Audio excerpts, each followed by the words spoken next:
नमस्कार.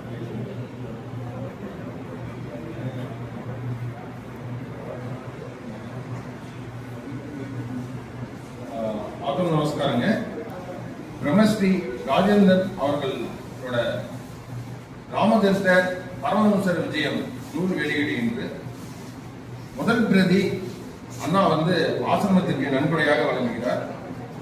அதை தவிர ஒரு 18 பிரதிகள் உள்ளது. விருப்பம் உள்ளவர்கள் ரூபாய் 700 செலுத்தி அவரிடம் அந்த நூல்களை பெற்றுக்கொள்ளலாம்.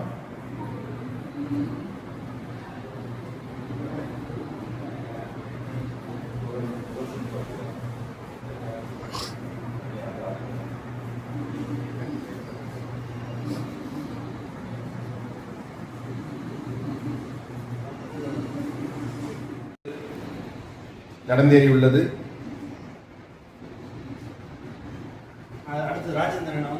அடுத்த நிகழ்வு பிரம்மஸ்ரீ ராஜேந்திரன் அவர்கள் ராமதீர்த்த பரமஹம்ச விஜயம் என்ற நூலினை இன்று வெளியிடுகிறார்.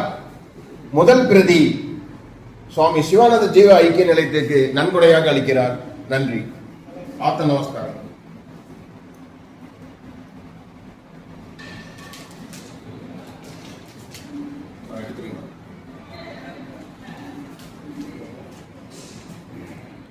மருத்துவ புக் இது ரெண்டு மட்டும், மற்றதெல்லாம் எதுவும் வேண்டியதில்லை.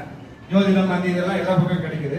இது பிரத்யேகமா ஆன்மீக புக்ஸ் மட்டும் நம்ம இங்க வச்சுக்கலாம். ஒரு கலெக்ஷன்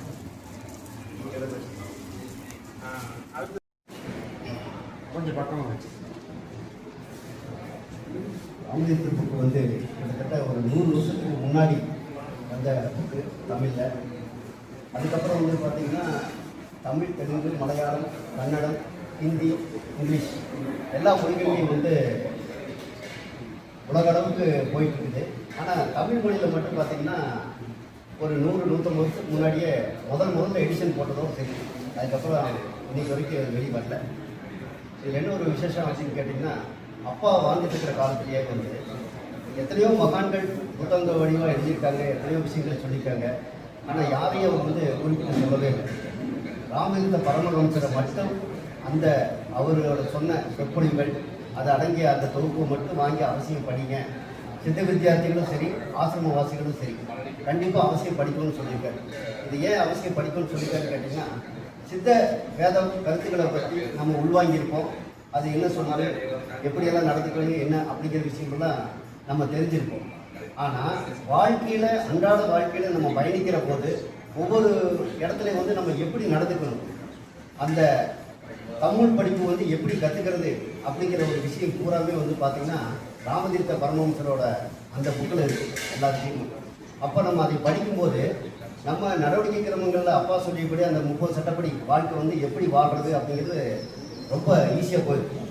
ஒவ்வொரு வாழ்க்கையில் நடக்கக்கூடிய ஒவ்வொரு பிரச்சனைகளை பற்றியோ அல்லது மற்ற எதாக இருந்தாலும் சரி, அதை பற்றி நம்ம போய் நம்ம மற்றவங்ககிட்ட வெளிப்படையாக கேட்க முடியாது. சில விஷயங்கள் நம்ம வெளிப்படையாக பேசலாம், அந்த மாதிரி தான் இருக்கும். ஆனால் இப்போ இதில் பார்த்திங்கன்னா இந்த புக்கை நம்ம படிக்கும்போதே அந்த ஒரு தெளிவு, மனத்தெளிவு கிடைச்சிது.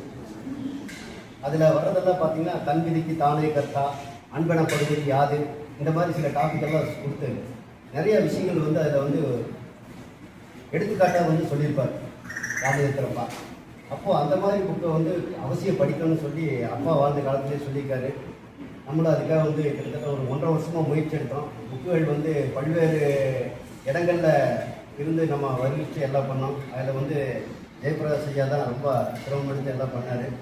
நம்ம நைட்டும் போல் உட்காந்து ஒரு 6 மாதமும் உட்காந்து அதெல்லாம் ஒருங்கிணைச்சு எல்லாம் பண்ணி நிறைய பக்கங்கள் பார்த்திங்கன்னா விட்டு போயிருக்கு. புக்கே கிடைக்கல எங்களுக்கு. ரிஷிகேஸ்வரத்துக்கெல்லாம் போய் அந்த புக்கை வாங்கிட்டு அதுக்கப்புறம் அதெல்லாம் பிரிண்ட் போட்டு எல்லாம் ரெடி பண்ணி எல்லாம் அனுப்பணும், எல்லாம் செஞ்சோம். இப்போ இன்றைக்கி நம்ம கையில் ராமதீர்த்தரோட பரமஹம்சர் புக்கு 100 வருடங்களுக்கு முன்னாடி என்ன தமிழில் இருந்துச்சோ அந்த தமிழ் வழக்கப்படி இப்போ அப்படியே கொடுத்துருக்கோம். அதில் ஒரு சிலதெல்லாம் இந்த காலத்தில் நம்ம இலக்கண முறைப்படி நமக்கு பல விஷயங்கள் தெரியாதனால ஒரு சில விஷயங்களை மட்டும் எடுத்து அந்த புக்கு தயாரிக்கும் போதே பார்த்திங்கன்னா நம்ம உட்காந்து தயாரிச்சுட்டு இருக்கும்போது அதுக்கு என்ன பொருள் வரும் அப்படின்னு சொல்லி போட்டு நம்ம யோசிக்கும் போது நமக்குள்ள இருந்து அப்பா இந்த பதிலை போடு, இப்படி போடு, இந்த இடத்துல இந்த வார்த்தை கரெக்டாக இருக்கும் அப்படின்னு சொல்லி நம்ம அந்த இடத்துல கரெக்டாக ஃபில்அப் பண்ணாதான் அந்த வார்த்தைகள் அது எல்லாமே வந்து குருமகான்கள் வந்து என்ன சொல்றதுக்கு அந்த இடத்துல வந்தாங்களோ அந்த இது கரெக்டாக சூட்டபுளாக அமைஞ்சிருச்சு. எல்லாம் வந்து அப்பாவோட கருணையினால. நமஸ்காரம். இந்த புக்குக்கு பெரும் உதவியாக இருந்தவர் ஜெயபிரகாஷ். அவருக்கு ஒரு சின்ன ஒரு மரியாதை மாதிரி செலுத்தலான்னு இருக்கேன். கேட்கலாம்.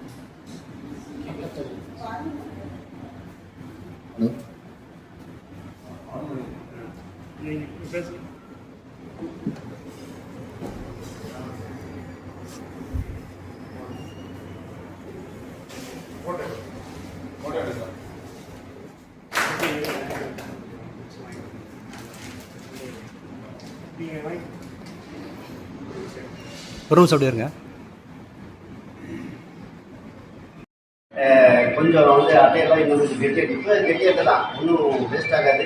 பேப்பர் எல்லாமே நல்லா இதாக போட்டிருக்கோம். எல்லாம் பண்ணிட்டு நல்லா குவாலிட்டியாக தான் கொடுத்துருக்கோம். பேப்பரோட அந்த விலை மற்ற இதனால தான் புக்கோட ரேட்டு இந்த அளவுக்கு இருக்குது. யாரும் தேசம் தப்பாக நினச்சிக்க வேண்டாம். அதனால் வந்து இது வந்து லாப நோக்கமோ அதெல்லாம் கிடையாது. எல்லா சித்த வித்தியார்த்திகளும் படித்து அந்த 30 அப்பா கொடுத்து அந்த 30 சட்டப்படி வாழ்ந்து நம்ம ஒவ்வொருத்தருமே அந்த நிலையை அடையணும்.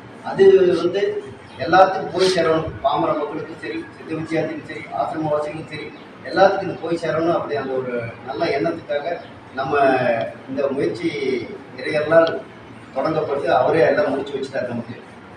அதனால் புக்கெல்லாம் கொண்டுருக்கோம். வேணுங்கிறவங்க நீங்கள் பார்த்து வாங்கிக்கலாம். சரிங்களா? இது இன்னும் மற்ற டீட்டெயில்ஸ் எல்லாம் வந்து பார்த்தீங்கன்னா ஜெயபிரகாஷ் அவர்கள் பேசுவார்கள். நன்றி. நமஸ்காரம். நம்ம இந்த புக்கை வந்து முதல்ல நம்ம வந்து அங்கே வெளியிடலாம் இங்கே வெளியிடலாம்னு எல்லாம் யோசனை பண்ணோம். அது எல்லாமே இல்லாமல் இயற்கை நமக்கு என்ன பண்ணுது அப்படின்னு கேட்டால் இங்கே அப்பா இடத்துலையே வந்து பழனியிலே வந்து நம்ம இங்கே ஆனந்தகுமார் அண்ணனுக்கு கொடுத்து நம்ம செய்யறதுங்கிறது ஒரு சிறப்பாக அமைஞ்சுது. அதுக்கு நன்றி. எல்லாத்துக்கும் நமஸ்காரம். அனைவருக்கும் நமஸ்காரம். எல்லாம் வல்ல ஞானபிதா சுவாமி சிவானந்த பரமஹம்சரி கருணையினால் 10 வருடங்களாக ராமதீர்த்த பரமஹம்சருடைய நூலை வைத்துக் கொண்டு இதை எப்படியாவது நூலாக்கணும்ட்டு ரொம்ப நாள் வந்து ஒவ்வொரு நபர்கள்ட்டையும் நான் வந்து கேட்டிருந்திருக்கேன். அது ஆசிரமத்துல வடகரையில சித்தாசிரமவாசிகளுடைய உழைப்புல உண்டான பணத்துல கிடைச்சதுதான் இந்த ராமதீர்த்த பரமஹம்சருடைய நூல். அது வந்து அப்பாவே அவருடைய வடகரையில ஜீவசமாதியில வச்சு இந்த நூல் வந்து கொடுக்க வச்சார் ஆசிரமவாசனம். அதற்கு முக்கிய காரணமா இருந்த ஞானபிதாவுக்கு எவ்வளவு நன்றி சொல்றதுன்னு எனக்கு தெரியல. அப்ப பல பேர்கிட்ட கேட்கும் போது அதற்கு உண்டான சூழல் பொள்ளாச்சி ராஜேந்திரன் ஐயா அவர்கள் தான் இதை எப்படியாவது எடுத்து பண்ணணுங்கிற தீவிர ஒரு வைராக்கியம் கொண்டு செயல்பட்டார். அவருக்கும் வந்து இடையில இந்த தொடங்கணும் அப்படிங்கிற அந்த சூழல்ல உடல்நிலை சரியில்லாம போயிடுச்சு. அவர் எடுத்துக்கிட்ட முயற்சியில நம்மளால முடியாம போச்சுங்கிற ஏக்கம் அவரை ரொம்ப வந்து வாழ்ந்துச்சு. அதை அடிக்கடி என்கிட்ட வந்து பதிவு பண்ணிக்கிட்டே இருந்தாங்க. உடல் சரியான உடனே கண்டிப்பாக இந்த ஒரு நாள் நம்ம சேர்த்து பண்ணுவோம் அப்படிங்கிற அந்த வாக்கு கொடுத்த விஷயம் அவர் மறக்கல. உடல் ரெடியான உடனே பல இடங்கள்ல வந்து என்னை வந்து தேடி இருக்காரு. இந்த மாதிரி நீ வர்றதுக்கு முன்னாடி இதை எப்படியாவது புக்காக்கி நான் வந்து உன் கையில கொடுக்கணும்னு நினைச்சேன். ஆனா சில பக்கங்கள் வந்து இதுல விடுபட்டு போச்சு. அந்த பக்கங்கள் விடுபட்டதால பதிப்பகத்துக்காக வந்து என்கிட்ட விடுபட்ட பக்கங்கள் வந்து கேட்கிறாரு. அந்த விடுபட்ட பக்கங்களை ஒன்னால சேகரித்து கொண்டு வர முடியுமான்னு என்கிட்ட கேட்கிறாரு. அதன் அடிப்படையில என்ன செய்யறேன்னா பல இடங்கள்ல வந்து விடுபட்ட பக்கத்தை வந்து சேகரிக்கிறேன். அதுல மதுரையில் இருந்து சில பக்கங்கள் வந்து சேகரிச்சது. பிறகு கடைசி 4 பக்கம் வந்து நம்மகிட்ட இல்லை, தமிழ்நாட்டுக்குள்ள கிடைக்கல. நான் எடுத்த நோட்களும் உடைஞ்சு அதுலேயும் வந்து 4 பக்கம் இல்லாம போச்சு. என்னை ஒரு தேடுறதுக்கு முன்பாகவே இயற்கை வந்து என்ன செஞ்சுச்சுன்னா ஞானபிதா கரெக்டா கூட்டு போய் ரிஷிகேஷ்ல சுவாமி சிவானந்த ஆசிரமத்துல ஒரு 10 நாள் வந்து நாங்க தங்கக்கூடிய சூழல் வந்து அமையும். அப்ப தினந்தனும் நான் லைப்ரரி போய் படிக்கும் போது ராமதீர்த்த பரமஹம்சருடைய புக்கு இருக்கான்னு வந்து கேட்கிறேன். அந்த அம்மா வந்து மேலே கீழே வந்து விரிச்சு பார்த்து கையில அந்த நூலை வந்து கொடுத்துட்டு ஒரே ஒரு வாங்கணும்னு சொன்னாங்க. இத்தனை வருஷத்துலையும் கூடி இந்த நூலை வந்து வாங்க முதல் ஆள் நீதான் அப்படின்னு வந்து சொன்னாங்க. இதுவரைக்கும் இந்த நூல் யார்த்தையும் நான் எடுத்து கொடுத்ததே கிடையாது, இதை யாரும் கேட்டதும் கிடையாது, இது எப்படி உனக்கு தெரியும்னு கேட்டாங்க. அப்ப நமக்கு அங்க போய் இந்த நூல் இருக்காங்கிறது மட்டும்தான் வந்து கேட்கணும்னு எனக்கு தோணுச்சு. அப்படியே அந்த நூல் வந்து கண்ணால பார்த்ததுக்கு அப்புறம் 1ஆம் பக்கத்துல இருந்து கடைசி பக்கம் வரைக்கும் இருக்கக்கூடிய ஒரு முழுமையான பழமையான நூலை வந்து கையில வந்து பார்க்கிறேன். அப்ப அந்த விஷயம் நான் பார்த்துட்டு நான் தமிழ்நாட்டுக்குள்ள வரும் பொழுது இவரு என்ன பல இடங்கள்ல நீலாம்பூர் ஆசிரமத்திலிருந்து பழனி ஆசிரமத்திலிருந்து பல இடங்கள்ல வந்து தேடி இருக்காரு. அந்த விஷயம் எனக்கு வந்த உடனே ஐயாட்ட அடிச்சு போன் அடிச்சு கேட்கும்போது இந்த மாதிரி நூல் வந்து தொடங்கி அதை முழுமை கொடுக்கலாம் நினைச்சேன். ஆனா இதுல விடுபட்ட பக்கத்தால உங்களை தேட வேண்டிய சூழல் வந்துச்சு அப்படின்னு சொல்லும் போது சரி நம்ம உங்க மொழி அப்படின்னா விடுபட்ட பக்கங்களை சேகரித்து இருந்தா நம்மளை இயற்கை கரெக்டா ஞானபிதா வந்து காட்டி இருக்காருன்னு அப்ப நமக்கு புலப்படும். அதன் அடிப்படையில இன்னைக்கு 10 வருஷம் கழிச்சு இந்த நூல் வந்து முக்காயி வெளியில வந்திருக்கு. ஐவர் மலையில இருக்கும்போது இங்கிருந்து தான் இதற்காண்டி தான் நான் வந்து அந்த ஆசிரமத்துக்கு சேர்றதுக்குண்டான மனநிலை வந்து அங்க வந்து போய் கடைசி ஆசிரமத்தில இருந்து நான் வெளியில வரும்போது ராமதீர்த்த பரமஹம்ச விஜயம் என்ற மாபெரும் ஞான கலந்தைய நூலோட தான் இங்க தமிழ்நாடு போக நான் வரேன். குகையில இருக்கும்போது கூட எனக்கு கிடைச்சது வந்து மலையாளத்துல தான் கிடைச்சது. மலையாளத்துல கிடைக்கும் போது நான் எப்படியாவது இந்த தமிழ்ல வந்து படிக்கணுங்கிற வேக்கம் மட்டும் இருந்தது. அத பணத்தை வந்து கேட்டு பார்த்தேன். அவரு எலிப்பாறை பாலக்காடு சந்தோஷ் பாபு அண்ணன் வந்து கேட்டேன், இந்த மாதிரி எனக்கு தமிழை டிரான்ஸ்லேட் பண்ண முடியுமா அப்படின்னு கேட்டேன். எனக்கு அந்த அளவுக்கு புலமை கிடையாது அப்படின்றாரு. அப்படின்னா நம்ம தமிழ்நாட்டுக்குள்ளேயே கிடைக்காத ராமதீர்த்த பரமஹம்சருடைய நூலை இங்கிருந்து கூட்டு போய் காயனால வந்து 2 வருஷம் நிக்க வச்சு கடைசி அங்க உள்ள சூழ்நிலையில புரிய வச்சு வெளியே அனுப்பும் போது நான் ரொம்ப நாள் படிக்கணும்னு ஆசைப்பட்ட விருப்பப்பட்ட ராமதீர்த்த பரமஹம்சருடைய நூலை அங்க வந்து கிடைக்குது. அது வரப்போகுது. இனி வரக்கூடிய சந்ததிகள் அனைவரும் ராமதீர்த்தருடைய நூலை வந்து அனைவரும் வந்து வாசிச்சு ஆன்மீக முன்னேற்றம் அடைய எல்லாம் வல்ல குருவின் துணையால் வேண்டிக் கொள்கிறேன். மேலும் ஞான நூல்கள் வந்து ஏன் படிக்கணும் அப்படிங்கிறதுக்கு ஒரு சின்ன விளக்கம். இது வந்து பேரின்பம் என்ற ஞான களஞ்சிய நூலிலிருந்து சுவாமி கொடுக்கப்பட்ட சில வார்த்தைகளை உங்கள்கிட்ட பகிரணும்னு நினைக்கிறேன். புனித நூல்கள் மனதிற்கு உணர்வூட்டி அதை ஆன்மீகத்தின் மிக உயர்ந்த நிலைக்கு உயர்த்தி மேன்மையாக செய்கிறது. ஐயங்களை போக்குகிறது, கெட்ட எண்ணங்களை அடியோடு களைகிறது, மனம் செல்வதற்குரிய புதிய ஆன்மீக நெறிகளை ஏற்படுத்துகிறது, மனம் அலைந்து திரியும் தன்மை அல்லது விக்ஷோபத்தை தடுக்கிறது, மனதை ஒருமுகப்படுத்த உதவுகிறது, ஆரம்ப நிலையில் சபகல்ப சமாதி அடைய உதவுகிறது, அது மனம் என்னும் அசு மேய உதவும் நேச்சரை ஆகிறது. புனித நூல்களை படிக்கும் போது அவற்றை எழுதியுள்ள இறையர்கள் பெற்ற பெரியவர்களோடு ஒத்துக்கொள்கிறீர்கள். அவர்களால் உங்கள் உணர்வுகள் தூண்டப்பட்டு பேரின்ப நிலையை அடைகிறீர்கள். மகாத்மாக்களின் சச்சங்கத்தை நேரில் பெற முடியாவிட்டால் புனித நூல்கள் உங்கள் ஐயங்களை போக்குகிறது, அலைந்து கொண்டிருக்கும் நம்பிக்கையை உறுதிப்படுத்துகிறது, விடுதலை அல்லது மோட்சத்தை பெறும் வேட்கையை தூண்டிவிடுகிறது, ஊக்கத்தையும் அறிவொளியையும் கொடுக்கிறது. இந்த நெறியில் பயணம் செய்து போராடி தடைகளை வென்ற முனிவர்களின் பட்டியல் ஒன்றை உங்களுக்கு தருகிறது. இதனால் உங்களுக்கு உற்சாகமும் ஆற்றலும் உண்டாகிறது. மனதில் சத்துவம் அல்லது தூய்மையை உண்டாக்குகிறது, மனதை தூண்டி மேன்மைப்படுத்துகிறது, மனதை ஒருமுறைப்படுத்தவும் தியானம் செய்யவும் உதவுகிறது, புதிய சாத்வீக வழிகளை ஏற்படுத்தி மனது அந்த நெறிகளில் செல்வதற்கு உதவுகிறது. இந்த பிரபஞ்சம் முழுவதிலும் தன்னலமற்ற நண்பன் ஒருவரை கூட காண முடியாது. விழிப்புடன் இரு. வீண் பேச்சு பேசவும் உன் நேரத்தை வீணாக்கவும் நண்பர்கள் உன்னிடம் வருவார்கள். உன்னை கீழே தள்ளி உலகில் தன்மையுடையவராக பார்க்கிறார்கள். அந்த மாதிரி நண்பர்களின் அழகான பேச்சில் மயங்கி விடாது.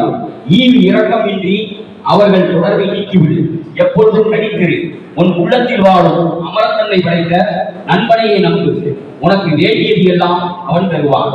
நேரடியாக மகாத்மாக்களின் சச்சங்கத்தை பெற முடியாவிட்டால் தெளிவு பெற்ற ஞானிகள், முனிவர்கள், பாகவதர்கள் ஆகியவர்கள் எழுதிய நூல்களோடு மறைமுகமாக சச்சங்கத்தை ஏற்படுத்திக் கொள்ளென்று பேரின்பம் என்ற ஞான களஞ்சிய நூலிலிருந்து சுவாமி சிவானந்த சரஸ்வதி அவர்கள் குறிப்பிட்டுள்ளார்கள். இந்த வாய்ப்பை தந்த செயலாளர் ஆனந்தகுமார் ஐயாவுக்கும் மிகவும் நன்றிகளை தெரிவித்துக் கொள்கிறேன். மற்றும் அனைவருக்கும் ஆத்ம நமஸ்காரம்.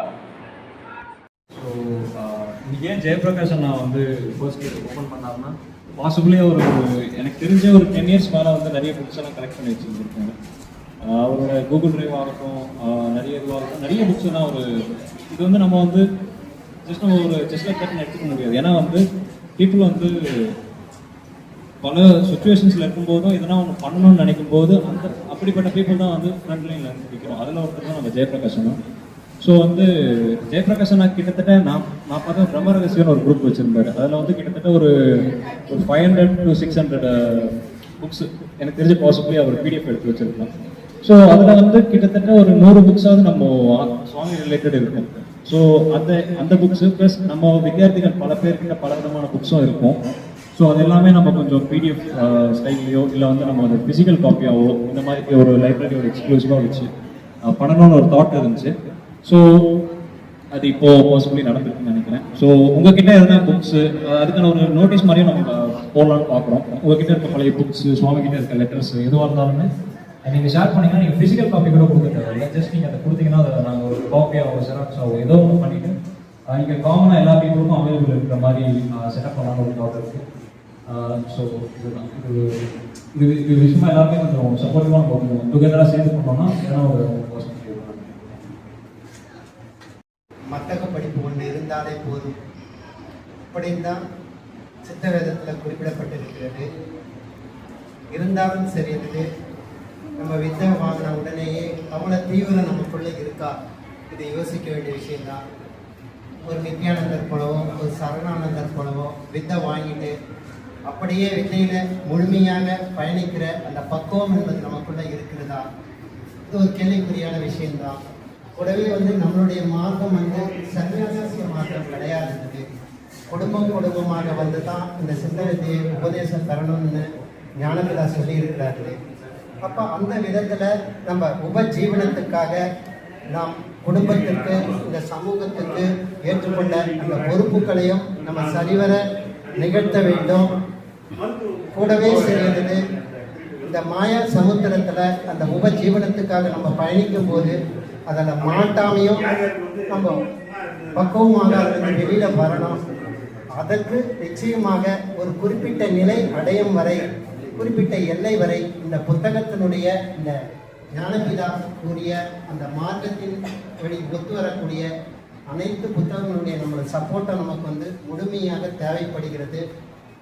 அதுக்கு தான் இந்த நூலகம் என்பது நமக்கு ஒரு கை கொடுக்கும். அதில் கூடவே சிறிது அந்த காலத்தில் ஞானிகள்லாம் எழுதி வச்சதில் ஏதோ ஒரு ஓலைச்சுவடி ரூபமாக இருக்கவே தான் அவர்கள் என்ன கூறுகிறார்கள் என்பதை அதில் பதிவு பண்ணியிருக்கவே தான் இன்றைக்கும் நம்ம நடைமுறை வாழ்க்கையில் அதை எடுத்து அதை பின்பற்றுவதற்கும் ஒரு உறுதுணையாக இருக்கிறது.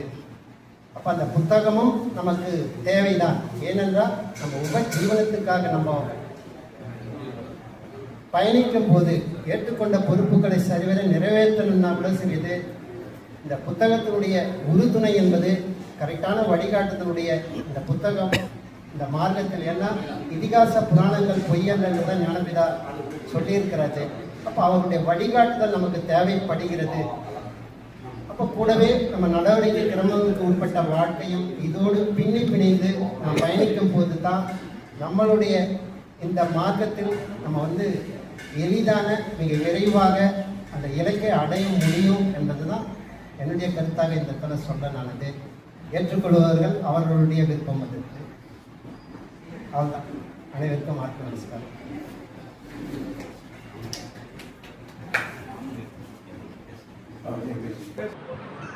அனைவருக்கும் ஆத்ம நமஸ்காரம். நம்ம ஞானபிதா ஜெகஜோதி சுவாமி சிவனந்தபுரப்பா ஞானபிதாவின் அற்புதங்கள் சொல்லிட்டு நிறைய அற்புதங்கள் நிகழ்த்திருக்காரு. அதில் பார்த்தீங்கன்னா முக்கியமாக பார்த்தீங்கன்னா நம்மளுடைய கோயம்புத்தூரில் அமைந்துள்ள பன்னீர் மடம் சித்த சாமையா அவருடைய தூயசம் அப்படி இதெல்லாம் பார்த்தீங்கன்னா அடுத்த ஜென்ரேஷன் கொண்டு வரோம். நம்ம அதை ஏன் சாரமணியாக சொல்லிட்டு அவர் ரயில்வேல ஸ்டேஷன் பஸ்ஸில் இருந்தார். அவரால் நான் விஜய் வாங்கினேன். அவர் ஞானபிதாவுக்கு ரொம்ப தொடர்பு. அவருக்கு ஸ்டேஷனில் ரயில்வே ஸ்டேஷனில் ஸ்டேஷன் பஸ்ஸில் இருக்கும்போது அப்பா ஸ்டேஷனில் வர்றாரு. அப்பா ஸ்டேஷனில் வர்றாரு. ஸ்டேஷனில் ரயில்வே ஸ்டேஷனில் வரவங்க போலூரில் சாராமணியை எங்கே போகும்போது சாராமணியை அதில் அப்பா பற்றி எடுத்து அது மாதிரி 2 பேரும் மாறி மாறி ஒரு பேச வரைக்கும் அந்த இது நடந்துருக்கு சொல்லி வர்றதுக்கு ஒரு தாய்ப்பாசம் மாதிரி அந்த பொழுது சொல்லி ஒரு நம்ம இது வந்து நம்ம வந்து இது பண்ண வேண்டியது சொல்லிட்டு நம்ம ரொம்ப சுகடமாக இருக்குது. நம்ம வந்து பழனியில் வந்து தொடர்ந்து வந்து வந்திருக்கோம். அப்படியே இருக்கும்போது நம்ம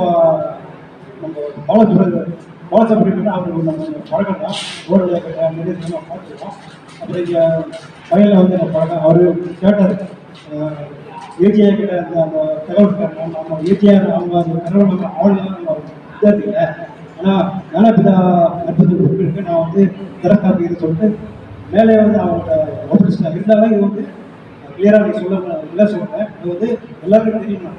உலகத்தில் நம்ம அப்பா வந்து என்ன அற்புதம் இருக்கோ அது வந்து எல்லாருக்கும் தெரியும்.